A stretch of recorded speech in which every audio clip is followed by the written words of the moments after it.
சங்கீதம் 71. தேவனே, புறஜாதியார் உமது சுதந்திரத்தில் வந்து உமது பரிசுத்த ஆலயத்தை தீட்டுப்படுத்தி எருசலேமை மண்மேடுகளாக்கினார்கள். உமது ஊழியக்காரரின் பிரேதங்களை ஆகாயத்து பறவைகளுக்கும் உமது பரிசுத்தவான்களின் மாம்சத்தை பூமியின் மிருகங்களுக்கும் இரையாக கொடுத்தார்கள். எருசலேமை சுற்றிலும் அவர்களுடைய இரத்தத்தை தண்ணீரை போல சிந்தினார்கள். அவர்களை அடக்கம் பண்ணுவாரும் இல்லை. எங்கள் அயலாருக்கு நிந்தையும் எங்கள் சுற்றுப்புறத்தாருக்கு பரியாசமும் சக்கந்தமுமானோம். எதுவரைக்கும் கர்த்தாவே, நீர் என்றைக்கும் கோபமாயிருப்பீரோ? உம்முடைய எரிச்சல் அக்கினியை போல் எரியுமோ? உம்மை அறியாத ஜாதிகள் மேலும் உமது நாமத்தை தொழுது கொள்ளாத ராஜ்யங்கள் மேலும் உம்முடைய உக்கிரத்தை ஊற்றிவிடும். அவர்கள் யாக்கோவை பட்சித்து அவன் குடியிருப்பை பாழாக்கினார்களே. பூர்வ காலத்து அக்கிரமங்களை எங்களுக்கு விரோதமாக நினையாதையும் உம்முடைய இரக்கங்கள் சீக்கிரமாய் எங்களுக்கு நேரிடுவதாக.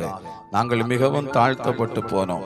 எங்களை ரட்சிக்கும் தேவனே, நீர் உமது நாமத்தின் மகிமை நிமித்தம் எங்களுக்கு உதவி செய்து உமது நாமத்தின் நிமித்தம் எங்களை விடுவித்து எங்கள் பாவங்களை நிவர்த்தியாக்கும். அவர்களுடைய தேவன் எங்கே என்று புறஜாதிகள் சொல்வானே.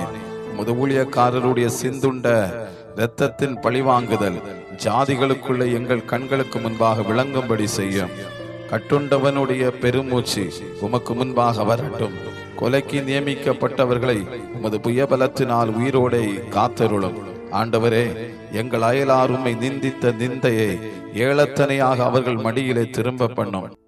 அப்பொழுது உம்முடைய ஜனங்களும் உம்முடைய மேய்ச்சலின் ஆடுகளும் ஆகிய நாங்கள் உம்மை என்றென்றைக்கும் புகழுவோம். தலைமுறை தலைமுறையாக உமது துதியை சொல்லி வருவோம்.